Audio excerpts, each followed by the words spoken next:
How's it going, everybody? Welcome back to the channel. Today we're going to be showing you how to update your software on your 2016 or newer Ford Fiesta to get either Android Auto or Apple CarPlay. Now, there's a few different steps involved, and this can actually work for a 2015 or older model. However, you will also have to replace the head unit, which I'm not going to show here today. It can be done. It would involve this afterwards, but this will focus on the 2016 or newer model. It'll also work with many other Ford models beyond the Fiesta. Now, the base navigation head unit works okay, but I think Android Auto and Apple CarPlay are definitely better. And so I'm going to show you how to update your software in order to get that going. It's pretty straightforward, and here we go. You're going to want to fire up a browser and type in Ford Sync 3 Update and click on one of the two top links. It'll then take you to this page here where you can enter your VIN, and it will then confirm that you have a sync update available for your car. So type in your VIN number over here, and then once you hit search, it will confirm that there is a new update for you. The one you're looking for is Ford Sync version 3.0 or 3.4 depending on your car. You can then scroll down here. It'll give you different options how to install. We're going to do the flash drive because that's the easiest. Scroll down to the bottom of this page. There are a few instructions in case you want to read them. And then you can type in your VIN again, and which will start the download of the update. The update will start downloading. It's about 1.5 gigabytes, so it should take a little bit of time. And then once you have that, we can start the process of loading up the update onto our USB drive. Now, the USB drive we're going to use needs to be something, according to Ford, that has 16 gigabytes or more. Now, I'm not sure why, because the folder is only about 1.5 gigabytes, but I had a 16 gig laying around, so I used that. It would probably work with something smaller. Go ahead and open up your USB drive once you plug it in, and you're going to want to format it to make sure that there's nothing on it at all. So you can do so by either right-clicking on the icon here on the left, or if you click on Drive Tools up here, you can then click Format. You're going to want to go ahead and select the exFAT file system. There are a few other options like NTFS or FAT32. We want exFAT, and then you can call your USB stick whatever you want. We have this quick format option here. You can leave that checked. It doesn't really matter. It's a lot faster if you do it. It still worked for me with the quick format. Your drive will format, and now you're ready to load it up with the files. So open up your USB stick, open up the folder that was downloaded from Ford, and then extract it directly to your USB stick.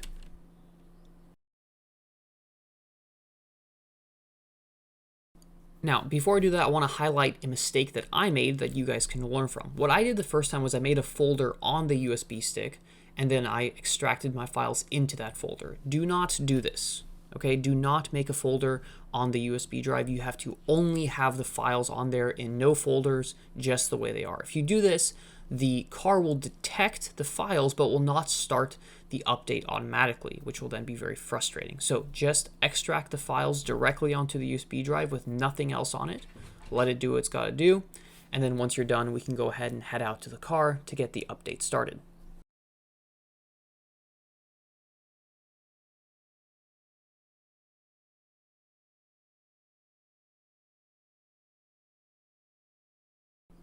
Now, we can go to the car, and if you go to your settings and then about sync, it'll confirm which software version you have. You see here I have 1.0. We're going to upgrade that to 3.0. Now, if you want to update to CarPlay, there's one additional step, which is to replace this little USB interface module.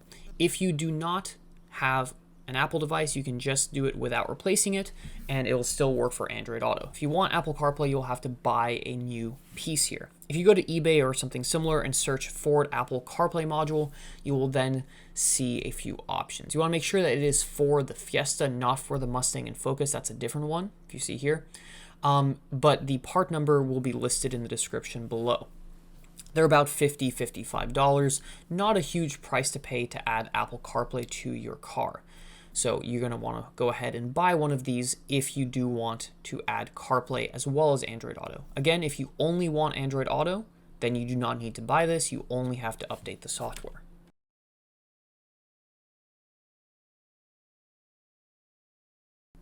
If you are trying to add CarPlay, then you will have to remove your old module. I like to use these two little plastic pry tools, one on one end of the module and then another one on the other end. Stick them in there and then sort of bend them out of the way, and it'll pop out really easily. You can then pull it out, and there are two electrical connectors connecting it to the car. This gray one has a little tiny gray pin near the bottom. You may be able to see it there. You got to go ahead and pull that, and you can pop off this gray one. And then the black one has another push pin in the middle, which you push down on, and it will unclip. As you can see here, my part number is not the updated one, so I will not be able to use CarPlay, but I have an Android device, so I'm okay with that. You can then go ahead and start up your car.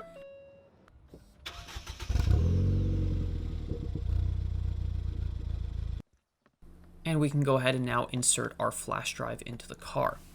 Once you insert the flash drive, you should pretty much right away get a message saying updating system software, and you are now ready to get your update going. Ford does say you need to let the car run for up to 30 minutes for this to happen. So you have a few options. You can let it just idle in your driveway, or you can go for a drive, which is what I opted to do. After a while, you'll get this installation complete notification. It took me 18 minutes for this to happen. It may take you a little bit longer depending on your USB drive or a few other factors, I guess. And then you can just go and confirm in your navigation screen whether or not you updated it properly. If you go to About Sync in the settings, you'll see software version 3.0. You can then remove your flash drive and turn off your car. You should now be able to connect your Android or Apple device, and you will get some notification on the screen confirming that you have activated Android Auto or Apple CarPlay. Agree to these things here, and then on your device you'll have to accept a few things. Again, you have to install CarPlay or Android Auto on your device first, and then you should be good to go.